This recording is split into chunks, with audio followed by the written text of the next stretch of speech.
Hey guys, Ninkei78 back here with another game that I get to try out. We are trying out Ballads at Midnight.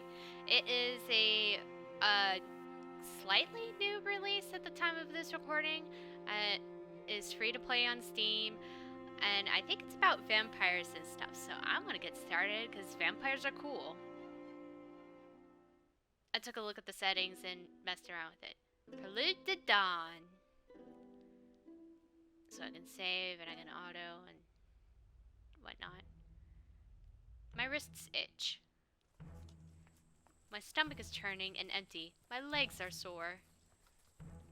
The swath of hemp fabric strung taut around my cheeks and tied in a knot behind my head is chafing against the corners of my mouth. There's a bitterness on my tongue. I idly wonder if this is a taste of regret. Oh, okay, so this is a visual novel at the most part. My two armored escorts right ahead of me, exchanging hushed words. I make a short, unhappy noise to contribute to the conversation. What am I, a ogre or something? Jeez. They ignore me. But are you sure, sir? Are you really, are you? Shouldn't we stop in mid-camp before sundown, sir? The younger guardsman is jittery and demanding with a stooped posture that reminds me of a rat. His round face is marred by pockmarks and worrying lines. No need, we're making good time. The other guard, as old and large as the cavern wall, has a deep, crusty voice well suited to his frame. I once saw him struggle to fit through a door. The pockmarked guard glances toward the horizon line, gritting his teeth. But sir! Enough!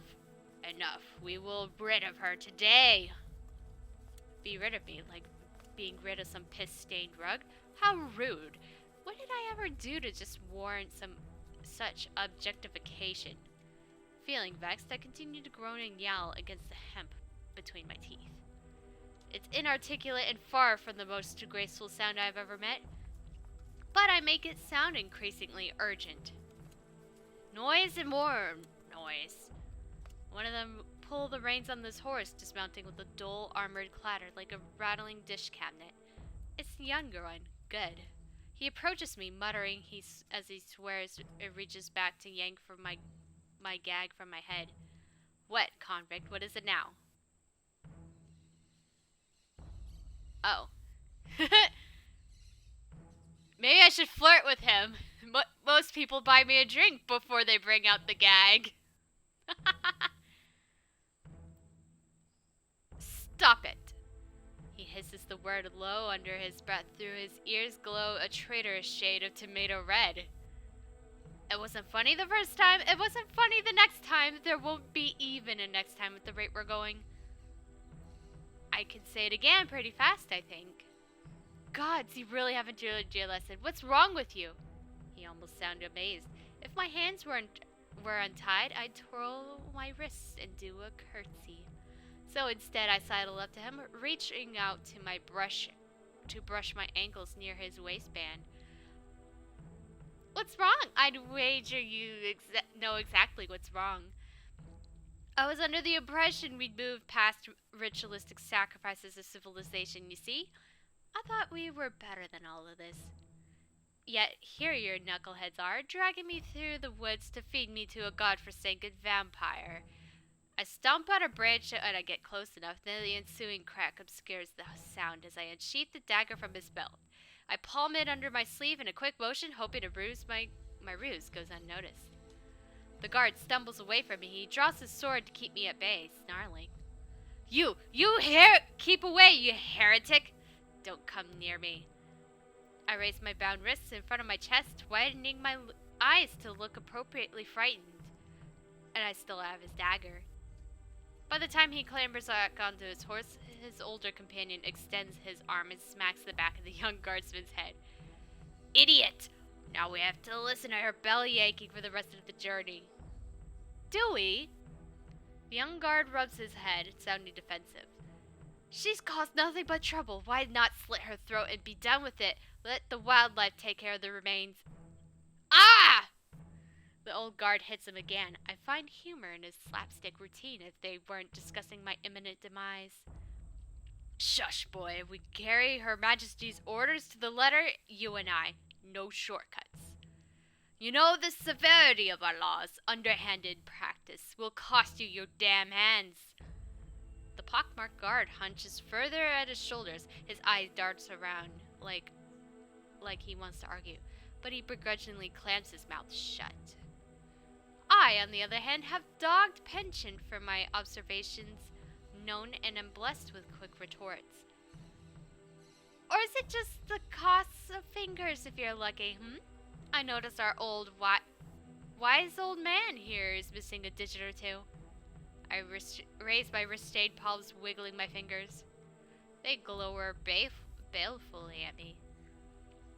I've seen actual battlefields, harlot. Do not liken me to your crooked bar-brawling ilk. Convict, heretic, and now a harlot. Wonderful. I roll my eyes and wrinkle my nose at him. I'll bet anything that the old man is lying. Illuvia hasn't waged any wars in the half-past century. Furthermore, he boasted to my jailers that he's been assigned to this post for the brunt of his service to the crown. But I know better than to push my luck with him. He's more prone to violence than the other guardsmen. I used to lag behind at the start of our journey, defiant and stubborn. The old one never hesitated to yank the ropes around my wrists, lurching me right into brambles and sharp tones. Defying him, I learned, meant having scraped palms and knees at the best.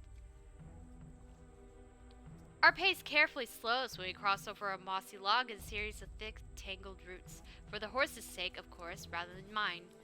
I work my jaw in silence for a while, keeping a measured distance between them. My grip on the dagger is unwieldy and clumsy. Aiming it towards my bond is trickier than I imagined.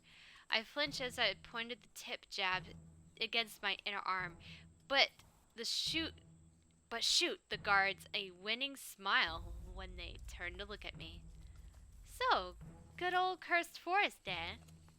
Did you volunteer to escort prisoners through the blighted brush, or was it, an inherited post? Father's father and such. The pockmarked guard scoffs and mixes words under his breath. Nothing to fear in these old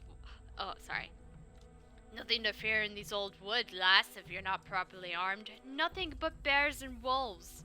People steer clear because they fear what lies in wait beyond. Surely you know that much. The men don't deign to tell me how they were assigned to their roles. None of my business, I suppose.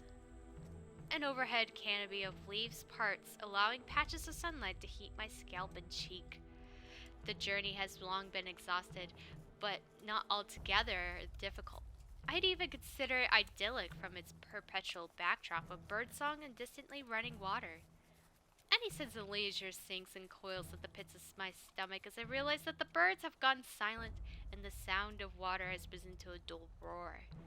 Before us is a murky disk of water blemished green with algae, miles long, miles wide, and a harrowing, uncertain death.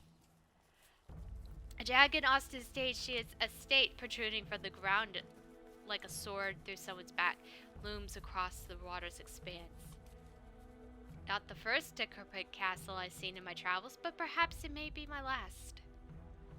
That's where I'll be staying then? Home sweet home? Shit, I barely shortened the quarter of my restraints.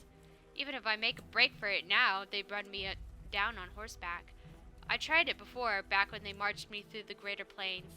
They merely trampled me into paste. Quiet down, you sorry lass. You may wish to take this time to consider your last words. That's not the bad idea. I could hit you with a real zinger before I go. The old guard groans, mumbling bitter prayer. I barely had time to hide the dagger before he dismounts and shoves me with more force than necessary. He loads me unceremoniously into a ramshackled little boat before leaving the pockmarked guard to deal with me while he tends to the horses. My breath catches when the remaining guard takes the seat opposite to me, his gawking movements. Oh, that was an interesting noise. Oh, wait, that's the saw. Never mind, I'm sorry. Someone's doing some yard work outside. Anyways, my breath catches me when the remaining guard takes the seat opposite to me. His gawky movements nearly makes the boat capsize before we even left the shore. The boat cuts through the algae like a knife. Over dry land, the old guardsman takes a heavy seat in the grass as he watches the sun descend. It's more serene view than he deserves. I take a deep breath and open my mouth to shout. Oh, we get another choice this time. Overgrown prune! The young guard bites back a chuckle and clears his throat. I suppose he's freer to find revelry now that we're a safe distance away. I rarely crane my neck around. I observe how the water completely surrounds the estate. That makes this a moat. But there, curiously, isn't a drawbridge in sight. Well, maybe that's because he wants to keep people out? I don't know. As its northeast and westward edges, the moat connects to a river. One following one side will likely lead straight into the Rubuffian Ocean. It's quite lovely, really, to be surrounded by such a wealth of natural water.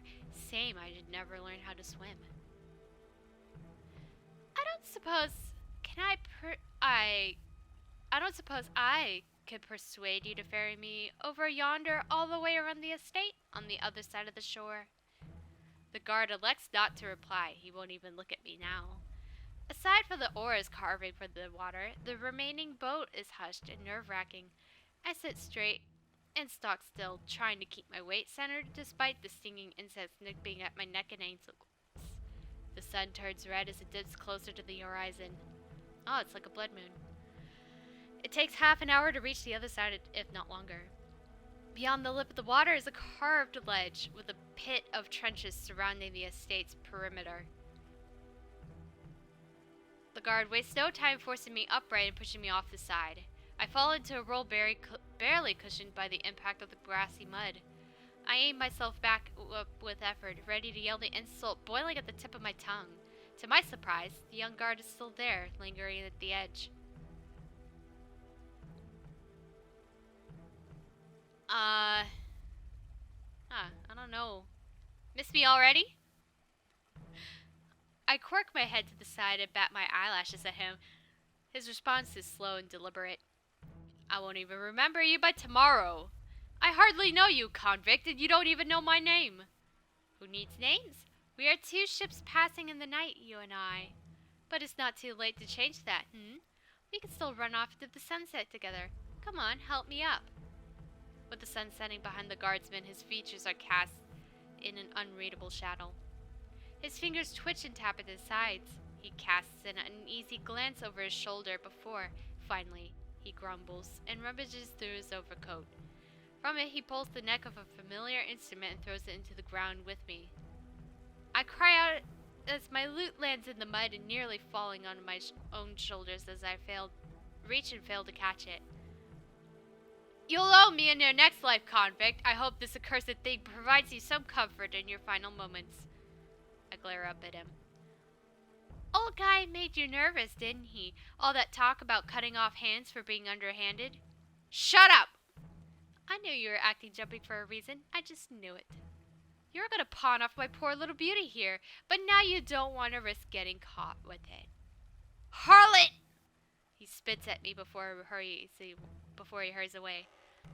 I listen for the sound of the boat sloshing in the water and then the creak of the oars shortly thereafter. Now, why is it that when people don't know how to argue with a woman, they must remark how frequently she has sex? I have no idea. With effort, I dislodge the dagger from the inside of my sleeve.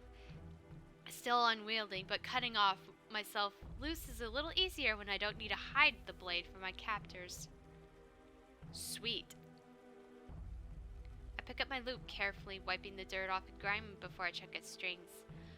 I holster it across my back where it belongs. It's thankfully intact, but I'm not sure I could say the same about myself. I need to come up with a new plan. I need to explore and get familiar with my surroundings, seek out a hiding spot where there's still daylight. But my entire body is aching. I won't get far if I push myself to move now. I checked the inside of my clothes for the last of my possessions kept safe, hidden under the lining. I'd never been more grateful to have learned invisible stitching. A handful of coins in my songwriting journal are all I have left.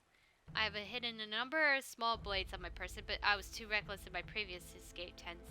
I kept getting caught and they confiscated all my knives. This guardsman's dagger isn't too shabby at least. I tucked the blade into my belt, careful not to poke myself. I'll be ready to use it when it's dark. The ledge I fell from casts a long shadow. I edge away from it into the remaining light, and I concentrate on taking a deep, rejuvenating breath. This creature of the night, I heard it can change the shape. If it pursues me in the form of an animal, I doubt I can outrun it for long.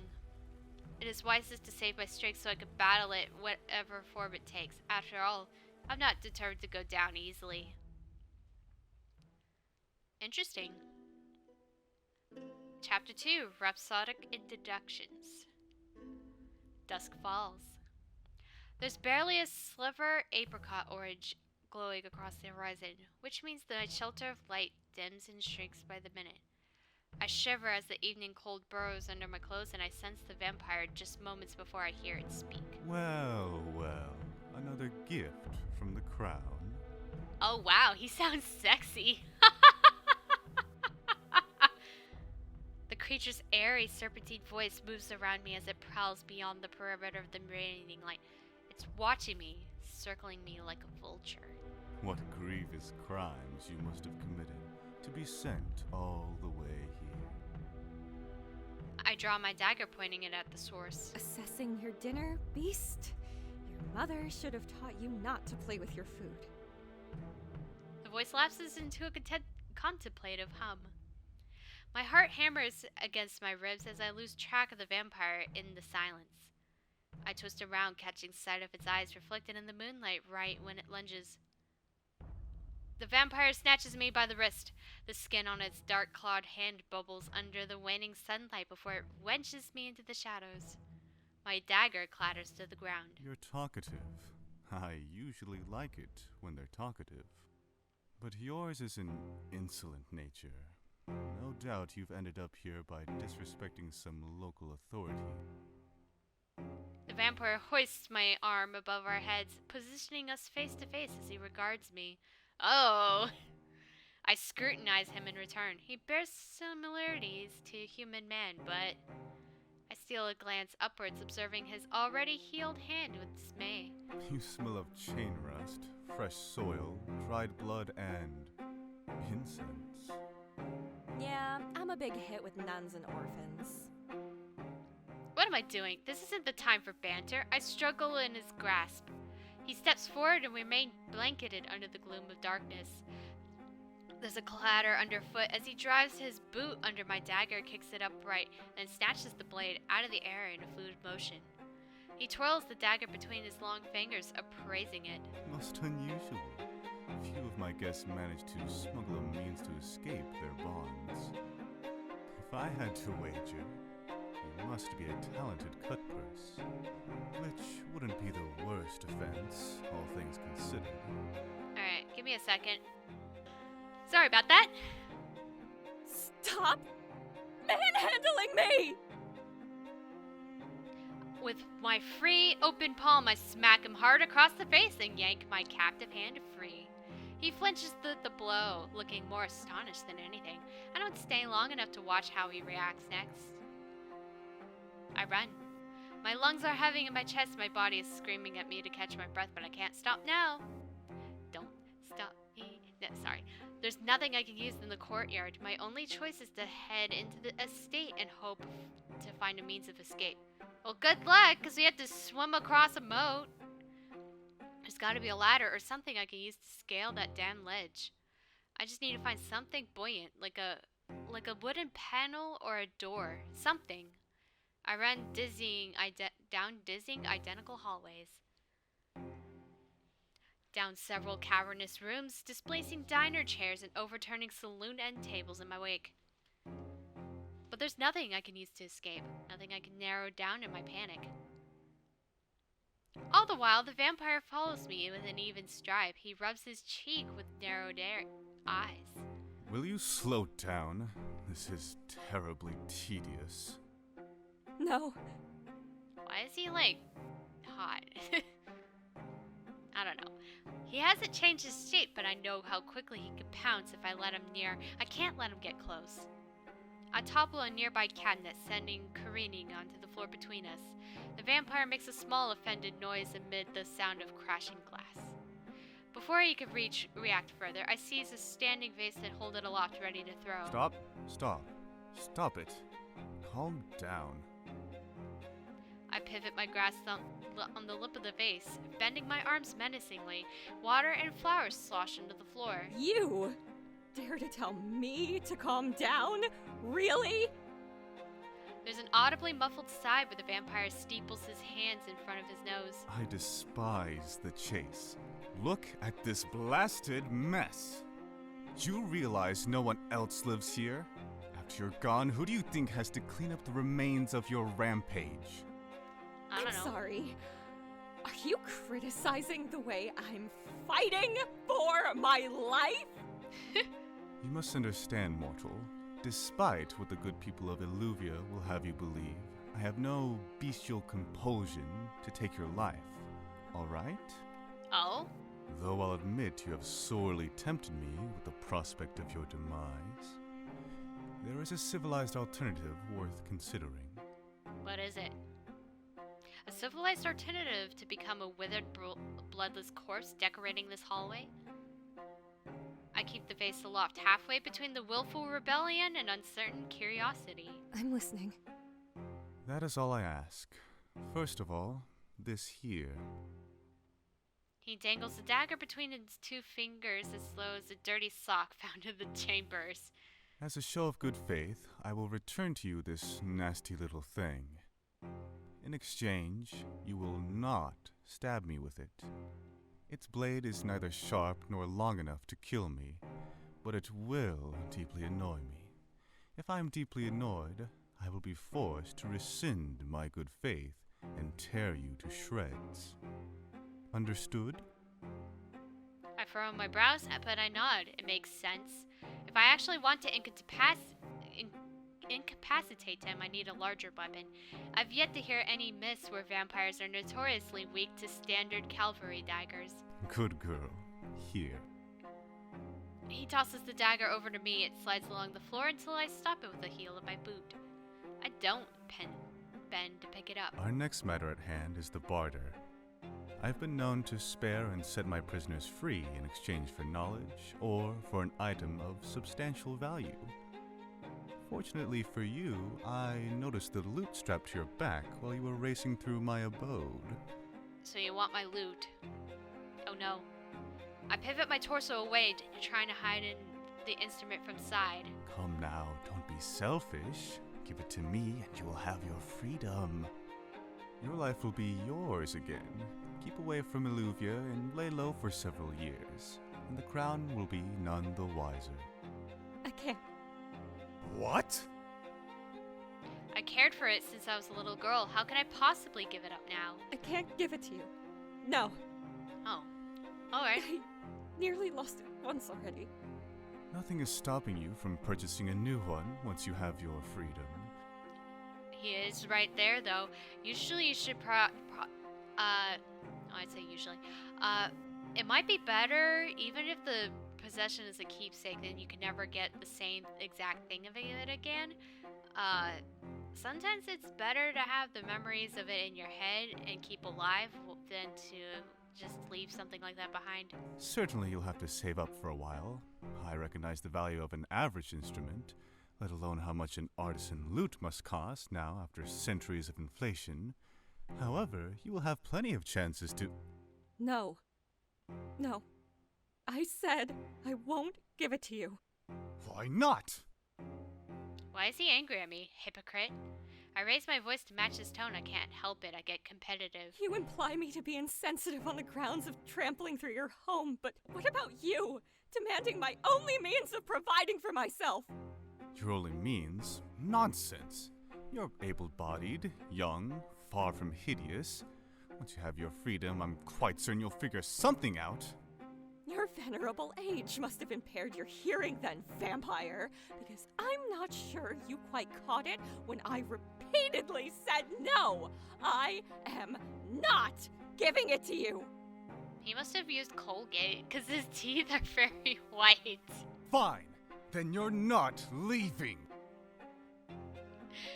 As he flings his hand skyward, turning to stalk into the nearest window. I pray you'll have fun rotting in here for the remainder of your brief and miserable existence, mortal.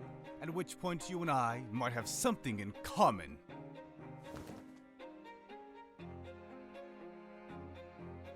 He erupts into a vicious flurry of black mist. Once the smoke clears, I see the flapping outline of a bat soaring out of the window and into the night. I groan between gritted teeth, jostling the stupid face I was still holding over my head. Tempting as it to smash I set it down and begin gathering the displaced flowers with a dejected sigh. The blooms are vibrantly fresh and fragrant, but they're going to wilt without water. Gods, I just got into a screaming match with a vampire and upset him so much I just had to, I don't know, go take an angry nap?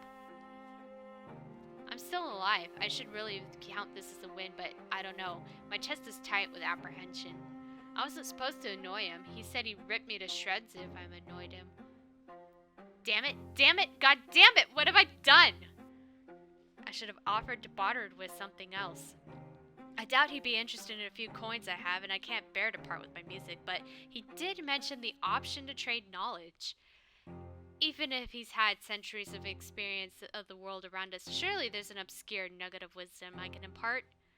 After all, I like to think that everyone I meet teaches me something new. I'll have some leverage if I can figure out what he already knows. And if I can't, then I need to find something else to protect myself. The dagger will be a little use beside from cutting rope. Chapter 3, Stray Dog Serenade. Except this is where I stop the trial. Man, this is a pretty good hook on story and everything. I don't know if this is multiple paths or anything. I hope there is, because I like playing the SAS path at the moment. But anyways, if you like this game, let me know in the comments below if you want me to continue it. Otherwise, that is it for this trial, and we'll see you guys in another trial of a game.